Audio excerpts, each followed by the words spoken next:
What's up, deviants? Welcome back to the Naughty Corner. I am your host, Courtney. This is Court is in Session, and we are coming to you from the unceded territory of the Wanneroo people.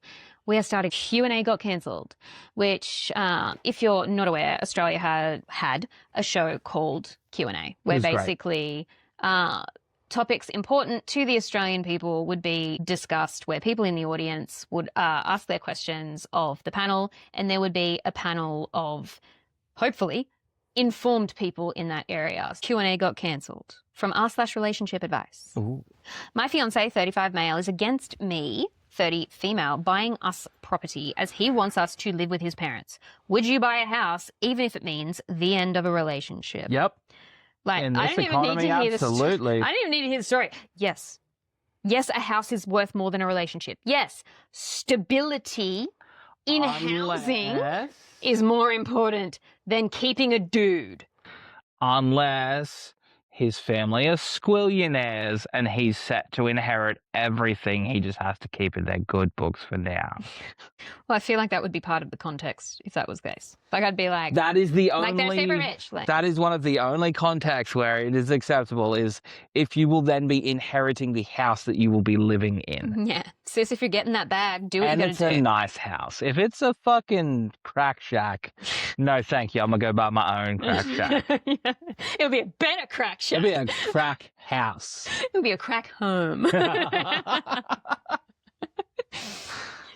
Since my fiancé, male 35, proposed, we have become very distant. He doesn't want to leave his parents' house and wishes us to move in with my in-laws.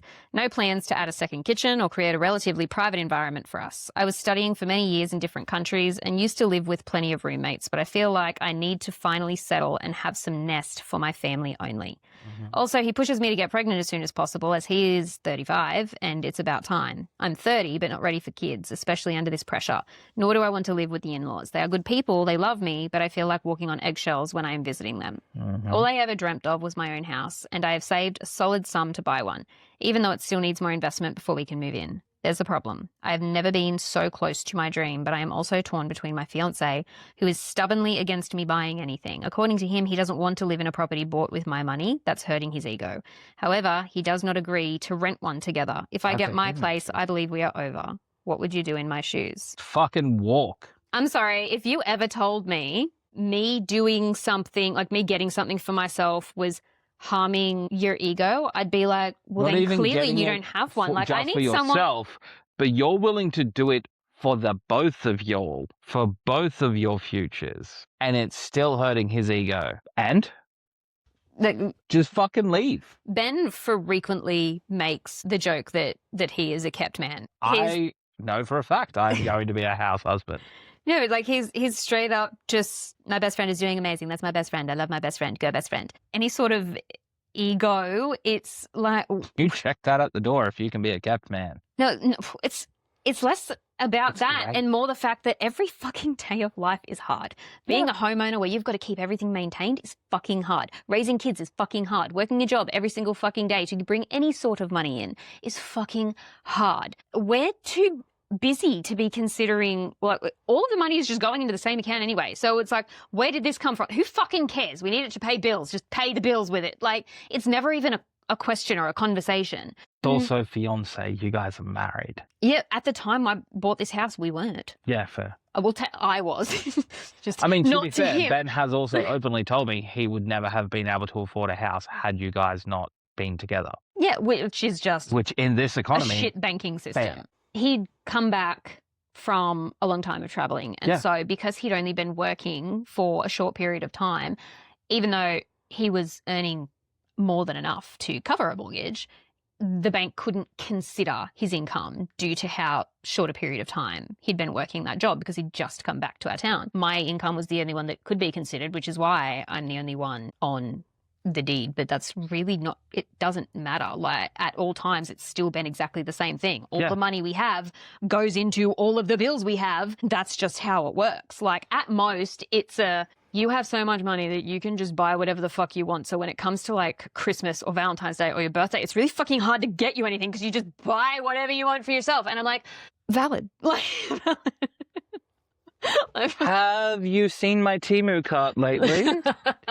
Press purchase. Give me the gift of mystery prizes. I mean, to be fair, everything I order online is a mystery prize to me because I'll forget by the time it gets because here. we have ADHD. So by the time it ships here from China, we don't know what we have purchased anymore.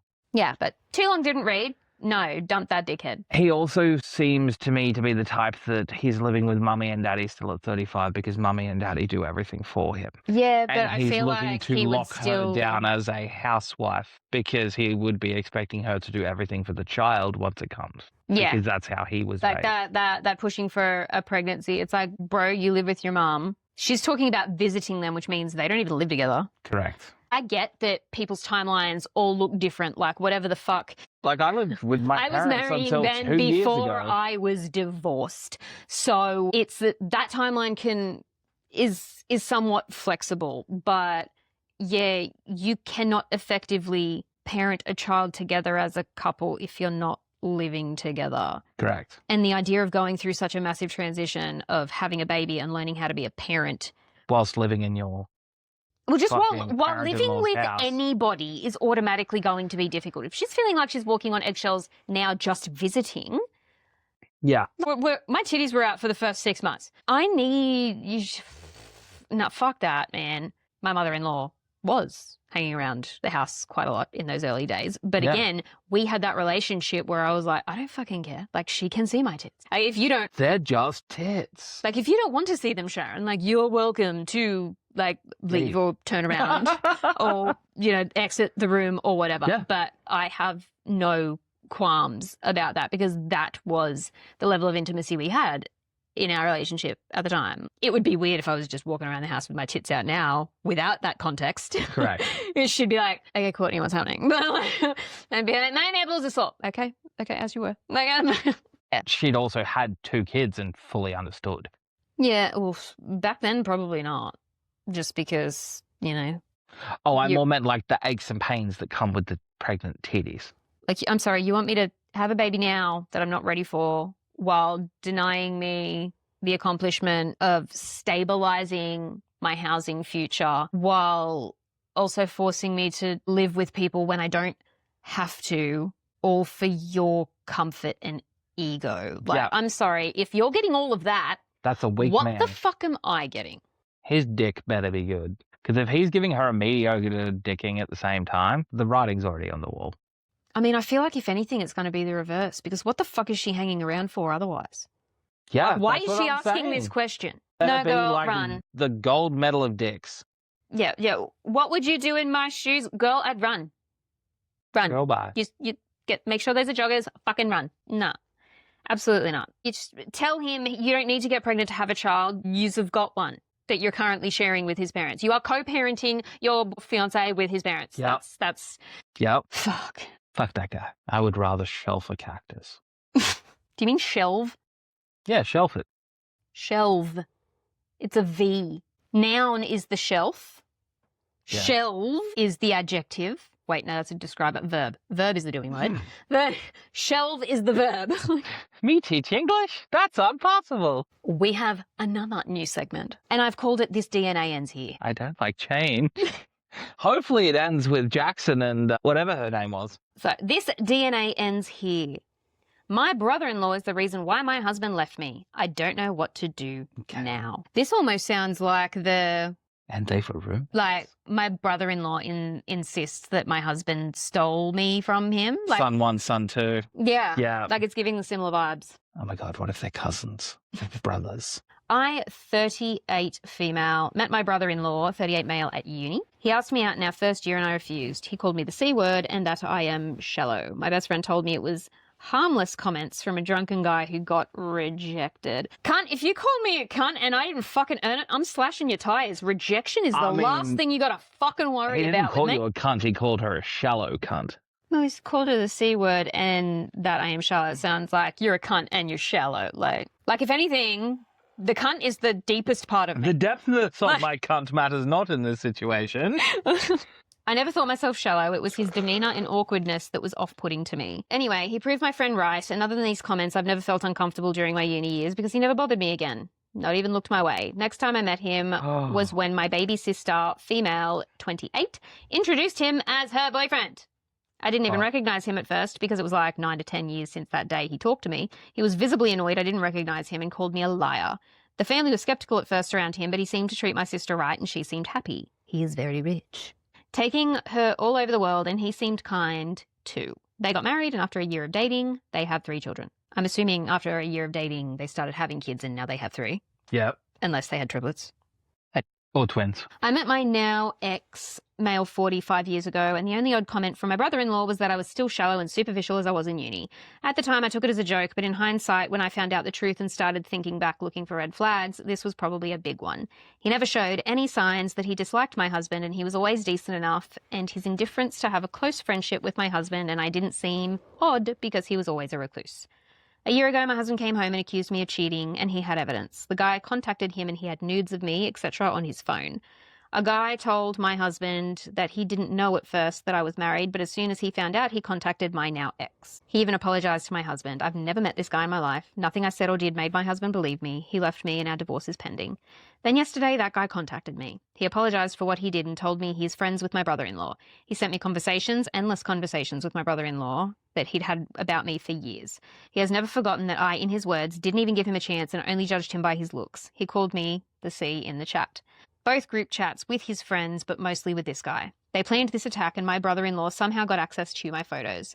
The reason this guy contacted me now is that he felt guilty because even when my marriage is over, my brother-in-law is still angry and hateful, especially when he heard I was on a date last weekend. So the friend felt that I didn't help his friend but ruined innocent people's lives. I'm not sure what to do. My brother-in-law has actually been happier and more sociable than usual since my divorce, and now I know why. Although, first, I thought he felt sorry and wanted to support me. His jokes about me ending up an old maid with cats as companions don't sound like jokes anymore. He meant them. I don't want to ruin my sister's life. She's very happy with her husband. I'm not sure either if I can with her husband. I'm not sure if I should tell my ex or not. I'm very heartbroken that he didn't believe me. I love him very much. He is the love of my life, but I'm not sure if I can forgive him for not believing me. He is a victim in this too, so maybe he needs to know for closure. I'm so terribly sad and hurt. I'm sorry this post got very long. First thing you do is you go to the fucking police, because that's literally just illegal. Like, multiple laws have been broken here. Which ones? The hacking of the photos, the identity fraud. That all comes down to how he accessed those photos. Yeah, which I'm assuming is hacking into some sort of iCloud account. Either that or stealing her phone and physically sending them to himself, at which point there's no guarantees of who else has these photos. You should definitely tell your ex the entire situation. Your sister needs to be made aware of this situation. Whether you want to hurt her feelings or not is irrelevant.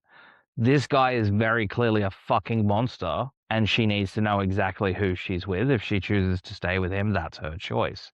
But she at least needs the information. You should tell your ex if you do genuinely still love him and you're not sure whether you can figure it out. Go to fucking therapy together. If you still can't figure it out, you might at least be able to maintain a friendship. This dude quite obviously actively targeted this bitch's sister. Yeah. Specifically to stay close to her. Yeah, that's definitely how it feels. And if this friend of the brother-in-law's is coming out saying that, he's still talking shit about OP now that he's found out that she went on a date last weekend, like, he's been carrying a torch this whole fucking time. Yep. Shit. I wouldn't be surprised that if you offered him a date, he would off your sister and their entire fucking family. Yeah. It's unfortunate that the sister isn't a cheater and those 3 kids are his, because that DNA should end here. Correct. Update. I'm sorry that I've been gone for too long and I'm overwhelmed by the support that you've given me here. Some of you are still asking about me. I don't know where to start. I've been in constant pain and stress about everything that happened, but my brother-in-law is now exposed to everyone about what he did to me. Fucking good. Good. For those of you who think he's in love with me, he isn't. He very much hates my guts and has done since the day I rejected him. Hate is also the driving force and not only love. For the stupid users that I would like to call losers who made fun of me about it, bragging about a man not being over me in 20 years, that's not it. If this is bragging, then you're actually very sick in the head. Unfortunately, I was sent these comments from a different sub about updates. What a bunch of losers. I was in constant fear that my brother-in-law will be hurting my sister because of me, and I am not certain if he will. But that was the only reason I have been apathetic. I wasn't sure what the right step was with people like him. He has hidden his hatred for so long. So what more is he capable of? I didn't want my sister and her children to be the collateral damage. That's why I have been careful. I'm sorry to disappoint you by not being the strong bad bitch. I have other priorities. Yes. Fair. My sister and I finally talked. I love her and the children very much. She seemed just very hurt and questioning her entire marriage, and who can blame her? I tried the baby steps approach. I wanted her to know I was there for her, and I was honest with her about my worries about her and the children with a man like him. It worked for a while, and I was being hopeful, but something changed, and it probably had to do with her husband giving her an ultimatum. Divorce or cut your family off. She chose her marriage. It broke my parents and me, but I don't think we can do anything about it. It's her own choice, even if we believe it is coerced. But maybe there's this little chance that she knows him better than we do. There's a little hope that he is a better person towards his family. I'm clinging onto that hope. She wrote us telling us to forget she and her children existed and that they will take legal action if we ever tried to contact them. Wow. Brother-in-law deleted all his social media accounts, and his friends apparently all want nothing to do with him. I've heard he's planning on leaving the city because everyone knows what he did now, and he is having a hard time with it. He barely leaves the house, and he has been shamed, even at work. Good. My ex-husband and I are moving on with the divorce. I don't blame him for believing the rumours, but at the same time, I wish he knew me better like I thought he did. That I would never do such a thing and cheat on him. I am so sorry that he moved back for me and probably was hoping we could give it another chance, but I can't. He has apologised so many times and said so many times that he never truly believed the rumours, but I've started to think that our marriage wasn't strong enough to overcome a rumour. It is nobody's fault, but I thought our love was stronger than it actually was. I think we both thought that. I had started dating a new guy a few weeks before all this started, after over a year of me not even being able to leave bed. He has seen all this unfolding and he's been very patient and supportive. I think I have a real shot at happiness now. At least he knows everything and is well prepared in case my brother-in-law isn't done with me yet. Thank you all for reading this, and thank you again for being there for me. That's fucking sad. Yep. Like, I'm genuinely concerned for the sister. It sounds like he wrote that message, not her, and she's been gone girled. Even if he is gone, I need a proof of life. if him and the sister took off, it wouldn't surprise me if he's like, me being married to you, me getting close to you for the sake of fucking up your sister, Ruined has everything. literally ruined my entire life. You and your family have ruined everything. Yeah, so he again takes them all out. That's the kind of psychopathic bullshit. Narcissist. Like, bro, how good could your life have been if you put all of that energy into you and yours rather than in sabotaging someone else's life? Or maybe that now that he's been caught out, he knows that he can't put all that energy into it, and that's what his true driving focus was. But, like, if this is all it takes to send him on what has been a fucking lifelong vendetta, what happened to all of the hate? What happened to all of the HR managers that ever, like, rejected his resume? Maybe it was just the first time he's ever been told no because he is rich. I'm just picturing like a giant bottomless pit, like Resident Evil, like full of like zombie bodies style, Yeah. and it's just a bunch of women in Karen haircuts with like staplers and shit. All the people that ever rejected his job application. Like, dude, from the subreddit, just no mother-in-law. My mother threw a tantrum because I don't make my fiancé come to her house on Christmas. So his mum's mad that you don't make him go to her house. Well, it says my mother. Okay. So Yeah. your mum is mad that you don't force him to come. Like, my mum's mad that I don't force Ben to come to her house. The tag is rant, and then all the emojis set up to be flipping a table. Ambivalent about advice. Me, 29 female, and my partner, 29 male, recently got engaged after almost 4 years together. He is from a very different culture that does not generally celebrate Christmas. I've told my mother that my partner won't be coming for Christmas this year. He had a falling out with his parents when they got really overbearing with respect to planning our wedding. Long story short, they seem to forget that our wishes should be kind of important on our wedding day. Yep. I completely understand and respect that he is not in a headspace right now to play a happy family with a bunch of people whom he's not close to. But that's besides the point, because if he doesn't want to, that's reason enough not to go, in my opinion. He doesn't owe anything to my family, and as long as I don't care, he doesn't have to either. Ever since he told me he doesn't want to go, I knew my mum would literally have a meltdown. I did give her the actual reason why my partner doesn't want to come, that he's not in a good place with his parents, that sitting at a table where nobody speaks your language for hours is exhausting, that he does not get along with my brother who's been a total racist dick to him in the past, and that he doesn't want to because he needs some mental peace. Christmas itself also doesn't mean much to him, as he is not raised Catholic. I myself think it would be more pleasant to me if he were there, but I'd rather he wouldn't come if it means he's uncomfortable. Especially given the issues that my racist brother, 33 male, has been causing in the past, and the overall exhausting dynamic in my family home. Fiancé just doesn't want to go. We will have our whole lives to create our own traditions. I respect his wishes, but she evidently doesn't. See, what pulls me up here, to him it's just another day.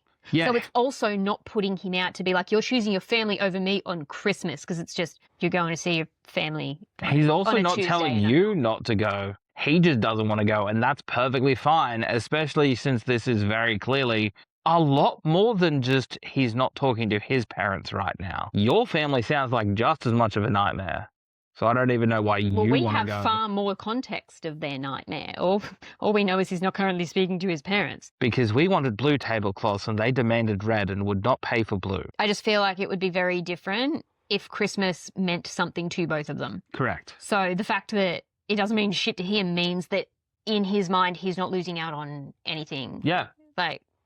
And that matters. My mother has been overbearing and controlling my whole life. Through therapy, I learned to draw boundaries and say no to her. Of course, it's a process and sometimes I budge, and it is incredibly stressful for me. But this time I was firm. Last night, she threw a tantrum like a toddler. In her definition of what normal is, he should be there because we're engaged. And according to her, if he doesn't come to hers for Christmas this year, that means we, me and him, will not have any traditions or celebrate Christmas once we're married. I told her that not only is this assumption false, it's also none of her business.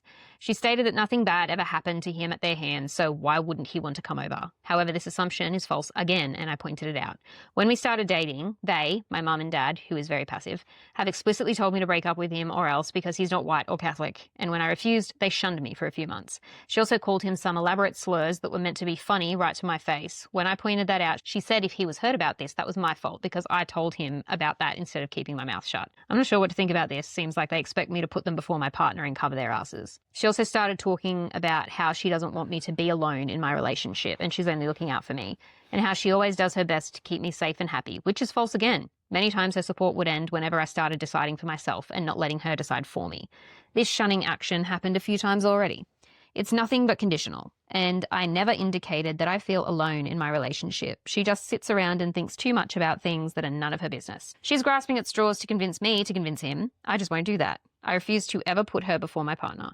I told her repeatedly that while I understand it would be nice for her, my partner is not my pet to be put in a carrier and dragged there, and I will not be convincing or blackmailing him in order to come and make her happy at his expense. I also told her she has no business meddling in my relationship as it is mine and not hers, and she has her chance to create her own Christmas tradition so she can stay away from mine as it's not her problem whatsoever. She then started to scream her lungs out at me through the phone and I just hung up. I tried to be a proper adult and call after a few hours to take responsibility for some of the harsher than necessary words I said and for raising my voice. But neither of my parents picked up the phone, nor did they respond to my text where I said, let me know when you're ready/willing to talk. I guess now I'm not coming for Christmas either. And all of that because she wants us all to get along and be a big happy family for Christmas time. How ironic. I know I'm right. I think I am. Her expectations are not my responsibility. Her emotions, when her expectations are not met, are hers to deal with. She has no business judging my relationship. She cannot expect my partner to bend to her will. Actually, she can expect whatever she wants, but she cannot order people around. If we don't establish it now, we will always be expected to comply. She will never be satisfied. Nothing will be good enough, ever. But I still feel so guilty. Well, darling, that's because, as you said, you're a raised Catholic. That's what we do. We feel Catholic guilt. Yeah. Like, we feel it for nothing. Just for existing. Yeah. There's just an underlying guilt that, like, I should be doing something else. Like, you could be doing the most productive thing, the most helpful thing, and you're still like, surely I'm doing something wrong I should feel guilty for. Like, it's just, those are just the rules, right? Sounds like you shouldn't be going there for Christmas anyway. Yeah, like your husband... Or having her in your life at all. Yeah, like you're still engaged at this point. Wedding hasn't happened. But your fiancé has specifically said that he needs some mental peace and that being around your parents would not provide that. He wouldn't get that there. But it sounds like you wouldn't either. And given what your description is, that's also what you need. So it seems like staying home and doing your own thing. To me, it sounds like leaving your family behind is the ideal option. I mean, like, I'm here for the boundaries. It's like, I will let you in under my circumstances and my circumstances only. If they're going to pay for, like, the entire wedding, absolutely keep them around till, like... long enough to pay the bill. Exactly. Then fuck them off. I love that's besides the point, because if he doesn't want to, that's reason enough. It's like, yes. Correct. It's like, I'm sorry, I've made a choice. Why? I don't need to justify it. No is a complete sentence. That was... Now, what do you mean you don't like today? Because I don't wanna! Like... The opposite also works, that if the day truly meant nothing to him, but it does mean something to you, then the right thing to do is to go with you to your family Christmas. So the I just don't want to is not a strong enough reason on its own for me. If it mattered to her.